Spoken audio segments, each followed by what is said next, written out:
El concepto del Jesús oculto se introduce con una reflexión sobre el término apócrifo. Derivado del griego apócrifos, que significa oculto, este término no hace referencia necesariamente a lo enigmático o misterioso, sino más bien a textos que han quedado fuera del canon oficial de las Escrituras. Este enfoque abre la puerta al fascinante mundo de los textos apócrifos del Nuevo Testamento, una parte esencial de lo que se conoce como literatura cristiana primitiva. Esta literatura se desarrolló durante los primeros siglos del cristianismo, abarcando desde el siglo I hasta aproximadamente el siglo IV. Los textos apócrifos son productos de comunidades cristianas y, como tales, poseen un fuerte componente ideológico y religioso. Sin embargo, no dejan de ser obras literarias, escritas en lenguas como el griego y el latín, lo que permite estudiarlas desde una perspectiva filológica y literaria. A pesar de las diferencias en creencias, los primeros cristianos no vivían aislados de sus contemporáneos. Compartían territorios y espacios con grupos de tradiciones religiosas diferentes, como los seguidores de los dioses grecorromanos o las comunidades judías. De hecho, muchos de los primeros cristianos provenían de raíces hebraicas. Este contexto multicultural se refleja en la complejidad y diversidad de los textos apócrifos, que abordan una amplia gama de temas y perspectivas. Los textos apócrifos han sido objeto de interpretaciones que han capturado la imaginación popular. Obras de ficción como las relacionadas con el Código da Vinci han contribuido a un renovado interés en estos escritos, destacando su carácter a menudo oscuro y prolijo. Sin embargo, su definición técnica se centra en su condición de no canónicos, es decir, en su exclusión de la colección oficial de textos considerados inspirados por la divinidad. El término canon se origina en el griego y hace referencia a una caña o vara utilizada para medir. Este concepto se aplicaba en la antigüedad no solo a textos religiosos, sino también a selecciones literarias en contextos como la Biblioteca de Alejandría. En el cristianismo primitivo, se utilizó para establecer qué textos eran aceptados como inspirados por Dios. Aquellos que no superaban esta vara de medir eran relegados al ámbito apócrifo. Esta distinción, aunque simple en su esencia, es fundamental para comprender la categorización de los textos del Nuevo Testamento. Los textos considerados canónicos fueron elevados a la categoría de sagrados, mientras que los apócrifos quedaron excluidos, a pesar de su relevancia histórica y su capacidad para ofrecer una perspectiva única sobre los primeros siglos del cristianismo. La consolidación del canon del Nuevo Testamento fue un proceso largo y complejo que comenzó a finales del siglo II, con figuras como Tertuliano, y continuó durante varios siglos. Este proceso implicó la selección de textos considerados inspirados por la divinidad y apropiados para la enseñanza cristiana. Uno de los hitos clave fue la división inicial entre el Antiguo y el Nuevo Testamento. Más adelante, durante el siglo IV, personalidades como Atanasio de Alejandría contribuyeron significativamente a fijar los textos que conformarían el canon. Finalmente, hacia los siglos V y VI, este canon alcanzó su forma definitiva, tal como lo conocemos hoy. En los primeros siglos del cristianismo surgieron diversas listas, o cánones, en diferentes regiones del mundo antiguo, como Roma, las Galias, Asia Menor, el norte de África y Oriente. Estas listas variaban en cuanto a los textos que incluían, aunque algunas obras como los 4 Evangelios, los Hechos de los Apóstoles y varias epístolas paulinas permanecieron constantes. Otros escritos, sin embargo, entraban y salían de estas selecciones, dependiendo del contexto geográfico y de las decisiones de la jerarquía eclesiástica. Paralelamente, existía una rica literatura cristiana que no formaba parte del canon oficial. Estos textos, conocidos como literatura apócrifa, abordaban aspectos de la vida de Jesús, las actividades de los apóstoles y los primeros pasos del cristianismo en regiones diversas. Aunque no eran considerados inspirados por la divinidad, desempeñaron un papel importante en las comunidades cristianas primitivas. Algunos textos apócrifos, como los Hechos de Pablo o la Didaché de los Apóstoles, eran conocidos y utilizados por estas comunidades, y en ocasiones incluso figuraban temporalmente en las listas canónicas.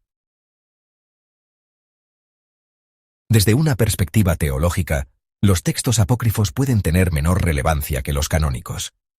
Sin embargo, desde el punto de vista histórico, literario y cultural, poseen un gran valor. ofrecen una ventana única hacia las creencias, prácticas y diversidad del cristianismo primitivo. Una época en la que no existía una jerarquía eclesiástica fuerte ni una doctrina unificada. Durante estos primeros siglos, diferentes interpretaciones del cristianismo coexistían, dando lugar a múltiples visiones sobre cómo entender y vivir esta fe. Los textos apócrifos también desempeñaban una función complementaria, llenando vacíos narrativos presentes en los textos canónicos. Por ejemplo, proporcionaban detalles sobre la infancia de Jesús, sobre la suerte de los apóstoles tras los eventos narrados en los Hechos de los Apóstoles, o incluso ofrecían perspectivas alternativas sobre la pasión, muerte y resurrección de Jesús. Estas obras también se utilizaban en contextos litúrgicos o devocionales, como libros hagiográficos dedicados a la vida de santos o textos que celebraban festividades específicas del cristianismo primitivo. A pesar de su exclusión del canon oficial, los textos apócrifos gozaron de una amplia circulación y fueron transmitidos a través de manuscritos y recopilaciones independientes. Aunque quedaron fuera del Nuevo Testamento, muchos de ellos se integraron en otros libros que celebraban las tradiciones y festividades cristianas. Esta rica tradición literaria refleja la diversidad y dinamismo del cristianismo en sus primeros siglos, un periodo de expansión y definición que sentaría las bases de la religión, tal como la conocemos hoy. Los evangelios apócrifos ofrecen un retrato alternativo, y en muchos casos, sorprendente de la infancia de Jesús, un periodo apenas mencionado en los textos canónicos. En particular, el Evangelio de Tomás el Israelita, compuesto entre los siglos II y III, se convierte en una fuente fascinante para explorar estos relatos. Este texto, atribuido a un tal Tomás, recoge episodios en los que Jesús, todavía niño, manifiesta poderes extraordinarios que a menudo se describen de manera inesperada para las sensibilidades contemporáneas. Lejos de la imagen amable y risueña que ha prevalecido en la tradición cristiana, este Jesús niño se presenta como una figura que mezcla lo divino con lo temible. Uno de los episodios más conocidos narra cómo Jesús, jugando con arcilla, moldea pájaros y ante una observación crítica de un adulto, los convierte en aves vivas que alzan el vuelo. Este acto no es simplemente una demostración de poder, sino también una respuesta a las actitudes de los que lo rodean. En otro relato, un niño que se cruza accidentalmente con Jesús lo molesta, lo que lleva al joven a usar sus poderes para maldecirlo, provocando su muerte. Estas narraciones, aunque pueden parecer chocantes, no carecen de contexto ni propósito.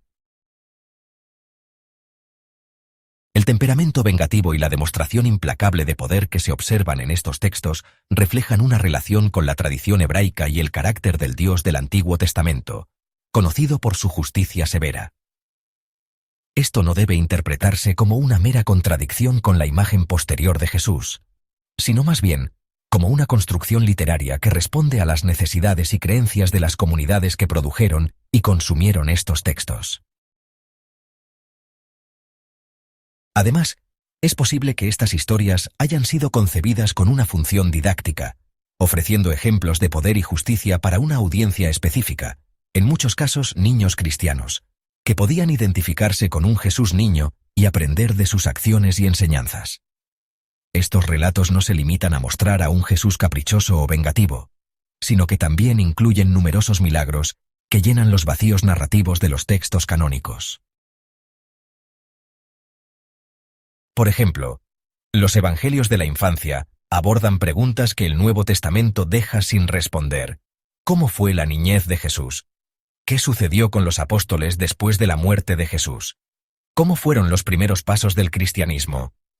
En el caso concreto de los textos sobre la infancia, se presentan episodios como la expansión del relato de la Natividad o las circunstancias de la vida familiar de Jesús. El Evangelio de Tomás el Israelita, al igual que otros evangelios apócrifos de la infancia como el Protoevangelio de Santiago o el Evangelio del Pseudo Mateo, tuvieron una transmisión significativa en diferentes comunidades y culturas. A pesar de no ser considerados inspirados por la divinidad según los criterios de las jerarquías eclesiásticas, estos textos circulaban ampliamente en códices y manuscritos, encontrando su lugar en colecciones dedicadas a la vida de santos o a celebraciones específicas del calendario cristiano. Su transmisión, lejos de ser marginal, demuestra que las primeras comunidades cristianas encontraban en estos relatos un valor cultural, histórico e incluso teológico, aunque no estuvieran integrados en el canon oficial. Así, los textos apócrifos no solo completan aspectos desconocidos o poco explorados de la vida de Jesús y de las figuras que lo rodearon, sino que también nos ofrecen una ventana invaluable al pensamiento, las creencias y las narrativas que moldearon las primeras etapas del cristianismo.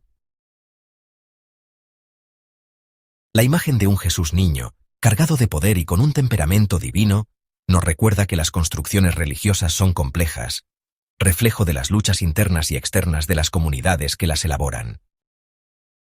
Entre los relatos más llamativos se encuentra el de los pájaros de barro. Según el texto, Jesús, con solo 5 años, juega en un arroyo tras la lluvia, moldeando 12 gorriones de barro mientras limpia el agua turbia. Sin embargo, su actividad se topa con la crítica de un observador judío, quien, considerando que era sábado y que según la ley estaba prohibido trabajar ese día, informa a José, el padre de Jesús. Este, preocupado, reprende al niño preguntándole, ¿por qué has hecho esto un sábado?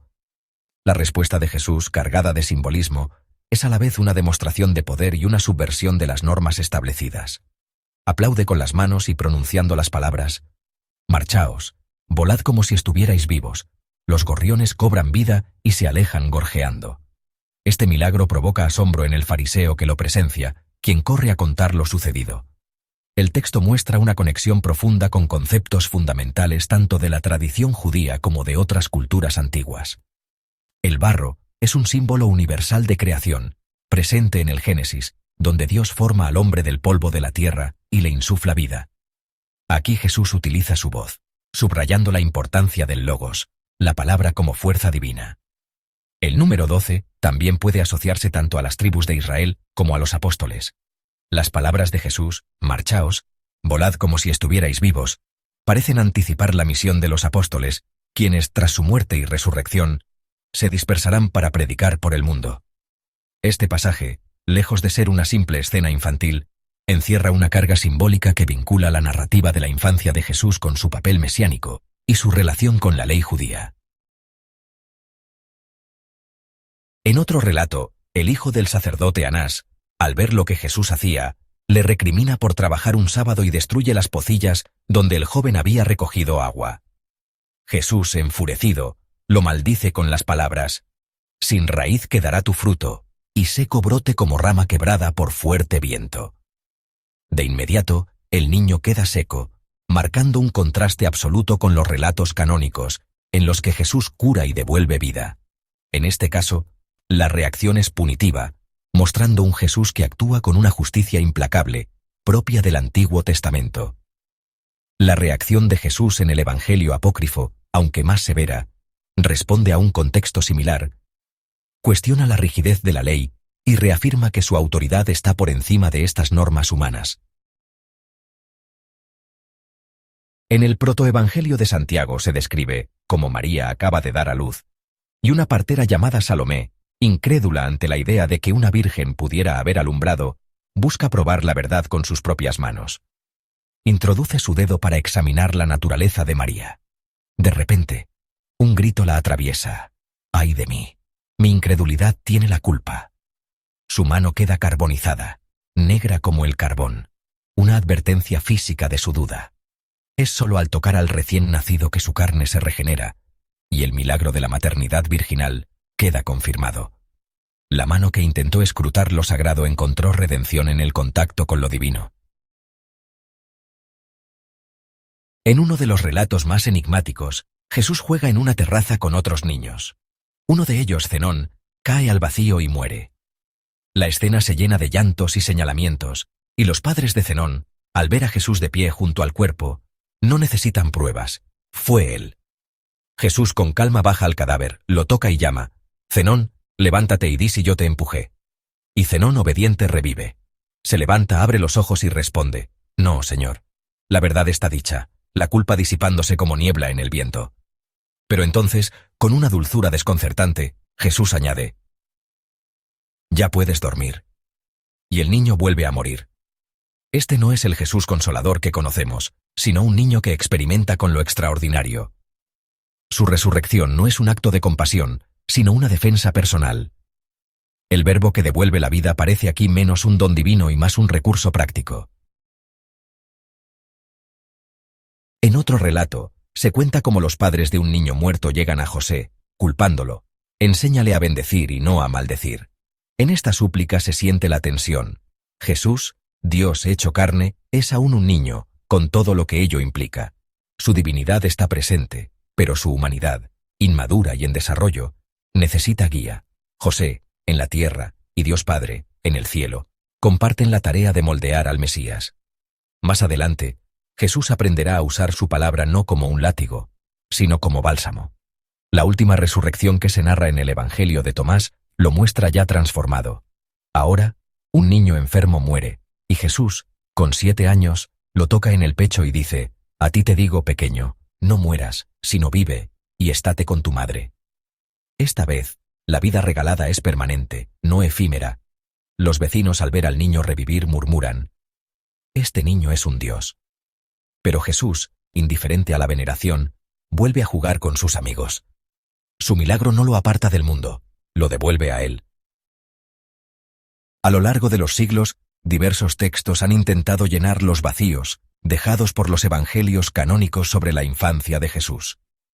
Entre estos, los evangelios apócrifos han ocupado un lugar destacado, presentando relatos que, aunque no reconocidos oficialmente por la Iglesia, gozaron de gran popularidad en las primeras comunidades cristianas. Uno de estos textos, datado entre los años 220 y 240 después de Cristo, muestra cómo ciertos episodios fueron influidos por los llamados Hechos de Tomás, una obra de notable impacto en la época.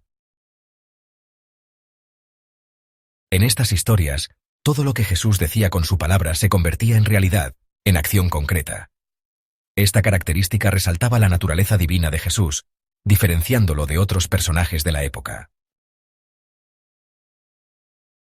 Una de estas narraciones muestra a Jesús durante la huida a Egipto. Se relata que un grupo de serpientes emergió de una gruta, causando pavor entre los presentes. Sin embargo, Jesús, aun siendo un recién nacido, descendió del regazo de su madre y, erguido sobre sus pies, enfrentó a las serpientes, que inmediatamente se postraron ante él antes de marcharse. Esta imagen refuerza la idea de la reconciliación entre el ser humano y los animales, evocando el paraíso perdido descrito en el Génesis. En otro relato, según el Evangelio del pseudo Mateo, al entrar María y el niño Jesús en un templo pagano en Egipto, las estatuas de los dioses comenzaron a derrumbarse, quedando hechas pedazos. Este episodio evocaba las palabras del profeta Isaías: «He aquí que vendrá el Señor sobre una nube ligera y penetrará en Egipto. A su vista se conmoverán todas las obras de Egipto hechas por mano de hombre». Estos relatos no solo buscaban explicar los eventos no documentados en los textos canónicos, sino también reforzar la conexión entre Jesús y su papel como Hijo de Dios. Los milagros atribuían una legitimidad divina que lo separaba de otros personajes considerados mágicos en la época. Estas historias cimentaron las bases de una literatura de milagros que, en siglos posteriores, trasladaría estos mismos elementos a otros personajes de la tradición cristiana, como apóstoles, mártires y santos. En conjunto, estos textos ofrecían una visión diferente de Jesús, lejos de la imagen exclusivamente bondadosa y serena de los evangelios oficiales. Aquí se presenta a un niño Jesús con un carácter más complejo, que combina su divinidad con actos que desafían las convenciones de su tiempo. Estas narrativas, aunque relegadas al margen de la ortodoxia cristiana, influyeron profundamente en la tradición y el imaginario colectivo de la fe cristiana. La infancia de Jesús, tal como se narra en algunos textos apócrifos, ofrece una visión intrigante y, a menudo, contradictoria de su carácter. Como niño, Jesús no era ajeno a los impulsos y reacciones propias de esa etapa de la vida. Los relatos nos presentan momentos de crueldad impulsiva y actos que, a primera vista, pueden parecer incompatibles con la imagen de un ser divino. Sin embargo, lejos de disminuir su grandeza, estas historias subrayan su naturaleza profundamente humana. Como cualquier niño, Jesús estaba en proceso de aprender, crecer y entender el impacto de sus acciones en los demás. Es en este contexto que los episodios de rebelión y errores juveniles adquieren un matiz significativo. Jesús, dotado de poderes extraordinarios desde una edad temprana, vivió el desafío de equilibrar su humanidad con lo divino. Este contraste entre su capacidad de realizar milagros y su comportamiento infantil nos invita a reflexionar sobre su desarrollo personal. A medida que crecía, sus acciones comenzaron a estar cada vez más alineadas con la compasión y la justicia, mostrando cómo el carácter humano puede moldearse y refinarse incluso bajo el peso de un destino divino. En cuanto a quienes lo rodeaban, la percepción de Jesús y sus milagros no era homogénea. Para algunos, esos actos eran evidencia irrefutable de que estaba destinado a algo más grande, que su conexión con lo divino era única. Para otros, esos mismos milagros podían parecer perturbadores, incluso amenazantes. En una época cargada de superstición y temor a lo inexplicable, no es difícil imaginar que algunos vieran en él no al Hijo de Dios, sino a un ser mágico cuyas habilidades eran incomprensibles y, por tanto, potencialmente peligrosas. Así, la infancia de Jesús no solo arroja luz sobre la complejidad de su personalidad, sino también sobre la manera en que los humanos procesan lo extraordinario. La mezcla de asombro, miedo y admiración que inspiró en su entorno refleja las tensiones inherentes a ser simultáneamente humano y divino. Su historia infantil nos recuerda que, incluso en los momentos de duda o imperfección, el crecimiento y la redención son posibles, un tema que se manifestaría plenamente en su vida adulta. Las acciones milagrosas de Jesús no solo legitiman su naturaleza divina, sino que también buscan provocar maravilla en quienes lo rodean, marcando un claro contraste entre lo humano y lo sobrenatural. Las acciones milagrosas de Jesús no solo legitiman su naturaleza divina, sino que también buscan provocar maravilla en quienes lo rodean, marcando un claro contraste entre lo humano y lo sobrenatural. Este recurso no es exclusivo del Evangelio de Tomás el Israelita. En la literatura cristiana temprana, el milagro es una herramienta esencial para construir y consolidar la identidad de Jesús como figura divina y central en la fe. Estos relatos encuentran su significado en el contexto cultural y religioso de su tiempo.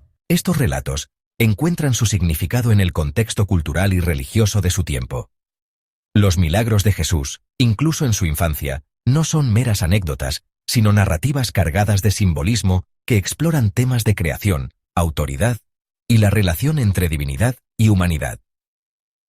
Este video se presenta como un análisis riguroso e informativo, basado en las escrituras de los textos apócrifos y las múltiples interpretaciones que estos han generado a lo largo de la historia. Este video se presenta como un análisis riguroso e informativo, basado en las escrituras de los textos apócrifos y las múltiples interpretaciones que estos han generado a lo largo de la historia. Los textos apócrifos, aunque no forman parte del canon oficial de las principales tradiciones cristianas, ofrecen una visión alternativa y a menudo controvertida de episodios clave en la vida de Jesús, especialmente aquellos que no están documentados en los evangelios canónicos. Lejos de pretender cuestionar o ofender ninguna religión, credo o sistema de creencias, este trabajo busca explorar estas narrativas desde una perspectiva histórica y cultural, reconociendo su relevancia para comprender cómo la figura de Jesús ha sido interpretada en diferentes épocas y contextos. Lejos de pretender cuestionar o ofender ninguna religión, credo o sistema de creencias, este trabajo busca explorar estas narrativas desde una perspectiva histórica y cultural, reconociendo su relevancia para comprender cómo la figura de Jesús ha sido interpretada en diferentes épocas y contextos. La intención es fomentar una reflexión abierta y respetuosa, dejando que cada espectador analice y valore estos relatos por sí mismo, sin prejuicios ni imposiciones, reconociendo la riqueza y diversidad de las fuentes que han contribuido a formar nuestra comprensión del que probablemente sea el personaje más influyente de la historia.